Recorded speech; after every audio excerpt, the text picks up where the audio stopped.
ਅਸਲਾਮੁਅਲੈਕੁਮ। ਕੀ ਹਾਲ ਹੈ ਤੁਹਾਡਾ? ਉਮੀਦ ਹੈ ਤੁਸੀਂ ਸਭ ਖੈਰੀਅਤ ਨਾਲ ਹੋਗੇ, ਖੁਸ਼ ਰਵੋ ਤੇ ਆਬਾਦ ਰਵੋ।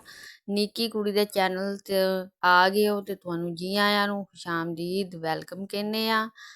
ਅੱਜ ਦੀ ਜਿਹੜੀ ਰੈਸਪੀ ਅਸੀਂ ਲੈ ਕੇ ਆਏ ਆ ਬਹੁਤ ਹੀ ਅਨੋਖੀ ਤੇ ਮਜ਼ੇਦਾਰ ਰੈਸਪੀ ਹੈ। ਜਿਵੇਂ ਤੇ ਤੁਹਾਨੂੰ ਵੇਖ ਕੇ ਪਤਾ ਚੱਲ ਰਿਹਾ ਅੱਜ ਦੀ ਰੈਸਪੀ ਕਿਹੜੀ ਹੈ।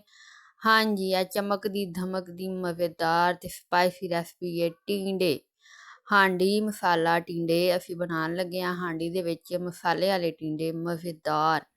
ਤੇ ਇਹਦੇ ਵਾਸਤੇ ਫਲੇ ਨੇ ਟੀਂਡੇ, ਟਮਾਟਰ, ਲਸਣ, ਮਿਰਚਾਂ, ਹਰਾ ਧਨੀਆ ਵਗੈਰਾ। ਇਹ ਸਾਰੀਆਂ ਚੀਜ਼ਾਂ ਲੈ ਕੇ ਤੇ ਅਸੀਂ ਤੁਹਾਨੂੰ ਵਿਖਾ ਰਹੇ ਹਾਂ ਕਿ ਅੱਜ ਦੀ ਰੈਸਪੀ ਵਿੱਚ। ਚਲੋ ਜੀ ਰੈਸਪੀ ਸਟਾਰਟ ਕਰਦੇ ਹਾਂ। ਟੀਂਡੇ ਧੋ ਕੇ ਅਸੀਂ ਕੱਟ ਲਏ ਨੇ, ਛਿੱਲ ਕੇ ਚੰਗੀ ਤਰ੍ਹਾਂ ਤੇ ਇਹਨਾਂ ਨੂੰ ਕੱਟ ਲੈਣਾ ਤੇ ਕੱਟਣ ਤੋਂ ਬਾਅਦ ਇਹਨਾਂ ਨੂੰ ਪਾਣੀ ਵਿੱਚ ਰੱਖਣਾ, ਨਹੀਂ ਤੇ ਇਹਨਾਂ ਦਾ ਰੰਗ ਜਿਹੜਾ ਉਹ ਕਾਲਾ ਹੋ ਜਾਏਗਾ। ਇਸ ਵਾਸਤੇ ਆਪਾਂ ਬਣਾਇਆ ਥੋਮ ਤੇ ਗੰਢਾ, ਪਿਆਜ਼ ਤੇ ਲਸਣ ਲਿਆ ਕੇ ਕੱਟ ਲਿਆ ਤੇ ਲਸਣ ਨੂੰ ਆਪਾਂ ਜਿਹੜਾ ਇਹ ਕੁੱਟ ਲੈਣਾ ਤੇ ਪਿਆਜ਼ ਫੈਂਜੀ ਕੱਟ ਕੇ ਪਾ ਲੈਣਾ ਤੇ ਇਹਨੂੰ ਆਇਲ ਦੇ ਵਿੱਚ ਹਾਂਡੀ ਮਸਾਲਾ ਟੀਂਡੇ ਬਣਾਉਣ ਵਾਸਤੇ ਹਾਂਡੀ ਦੇ ਵਿੱਚ ਭੁੰਨ ਲੈਣਾ।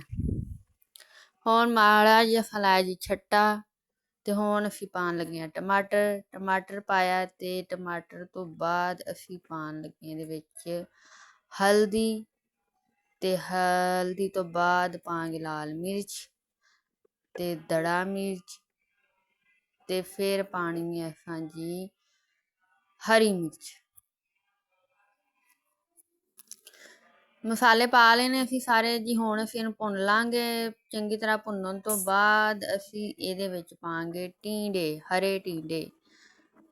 ਤੇ ਬਹੁਤ ਹੀ ਤਾਜ਼ਾ ਤੇ ਅੱਛੀ ਸਬਜ਼ੀ ਹੈ, ਠੰਡੀ ਸਬਜ਼ੀ ਹੈ, ਗਰਮੀਆਂ ਦੀ ਖਾਸ ਸਬਜ਼ੀ ਹੈ ਟੀਂਡੇ, ਕੱਦੂ, ਭਿੰਡੀਆਂ, ਕਰੇਲੇ।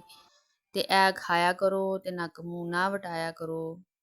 ਲੋ ਜੀ ਟੀਂਡੇ ਪਾ ਕੇ ਤੇ ਅਸੀਂ ਉਹਨਾਂ ਨੂੰ ਥੋੜ੍ਹਾ ਜਿਹਾ ਭੁੰਨ ਬਣਾ ਲਿਆ ਤੇ ਭੁੰਨਣ ਲੱਗੇ ਹਾਂ ਹੋਰ। ਤੇ ਭੁੰਨਣ ਤੋਂ ਬਾਅਦ ਅਸਾਂ ਇੰਝ ਕਰਨਾ ਕਿ ਇਹਨਾਂ 'ਚ ਥੋੜ੍ਹਾ ਜਿਹਾ ਲਾ ਦੇਣਾ ਪਾਣੀ, ਮਤਲਬ ਸ਼ੋਰਬਾ ਜਿਹੜਾ ਕਿ ਟੀਂਡੇ ਜਿਹੜੇ ਨੇ ਸਾਡੇ ਉਹ ਗਲ ਜਾਣ।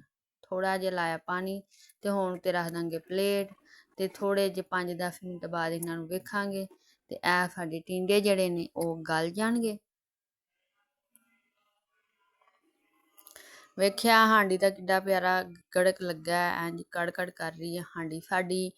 ਤੇ ਇਹ ਵੇਖੋ ਟੀਂਡੇ ਹੁਣ ਅਸਾਂ ਜਿਹੜੇ ਨੇ ਉਹ ਪਾ ਕੇ ਭੁੰਨ ਕੇ ਪਾਣੀ ਲਾ ਕੇ ਤੇ ਵੇਖ ਲਏ ਨੇ। ਤੇ ਹੁਣ ਵੇਖੋ ਬਰਾ ਹੁਣ ਉਹਨਾਂ 'ਚ ਆ ਗਈ ਤਰੀ, ਆਇਲ। ਇਹ ਭੁੱਜ ਗਏ ਜੇ ਮੁਕੰਮਲ ਹਾਂਡੀ ਮਸਾਲਾ ਟੀਂਡੇ। ਜ਼ਰੂਰ ਰੈਸਪੀ ਟਰਾਈ ਕਰਨਾ, ਨਈ ਰੈਸਪੀ ਹੈ ਤੇ ਖਾ ਕੇ ਤੇ ਸਾਨੂੰ ਜ਼ਰੂਰ ਕਮੈਂਟ ਕਰਨਾ ਕੈਸੀ ਲੱਗੀ ਹੈ। ਅੱਜ ਕੱਲ੍ਹ ਮੇਰੇ ਵਿਊਜ਼ ਬਹੁਤ ਹੀ ਘੱਟ ਆ ਰਹੇ ਨੇ ਤੇ ਤੁਹਾਡੇ ਅੱਗੇ ਰਿਕਵੈਸਟ ਹੈ ਕਿ ਤੁਸੀਂ ਇੰਝ ਕਰੋ, ਮੇਰੇ ਚੈਨਲ ਨੂੰ ਸਬਸਕ੍ਰਾਈਬ ਕਰੋ ਤੇ ਜ਼ਿਆਦਾ ਲੋਕਾਂ ਨਾਲ ਸ਼ੇਅਰ ਕਰੋ ਤਾਂ ਕਿ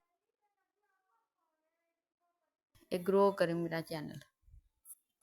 ਵੇਖੋ ਜੀ ਮਾਸ਼ਾਅੱਲਾ ਕਿੱਡਾ ਹੀ ਪਿਆਰਾ ਕਲਰ ਆਇਆ ਮੇਰੀ ਹਾਂਡੀ ਦਾ। ਤੇ ਹਾਂਡੀ ਮਸਾਲਾ ਟੀਂਡੇ ਬਹੁਤ ਹੀ ਮਜ਼ੇਦਾਰ ਨੇ, ਤੁਸੀਂ ਜ਼ਰੂਰ ਖਾਣਾ, ਟਰਾਈ ਕਰਨਾ। ਲੋ ਜੀ ਇਹ ਪੱਕ ਕੇ ਤੁਹਾਡੇ ਸਾਹਮਣੇ ਨੇ ਤੇ ਮੈਨੂੰ ਦਿਓ ਇਜਾਜ਼ਤ। ਮਿਲਾਂਗੇ ਨਵੇਂ ਬਲੌਗ ਨਾਲ, ਨਈ ਰੈਸਪੀ ਨਾਲ। ਤਬ ਤੱਕ ਅੱਲਾ ਹਾਫਿਜ਼ ਤੇ ਚੈਨਲ ਨੂੰ ਸਬਸਕ੍ਰਾਈਬ ਕਰ ਦਿਓ।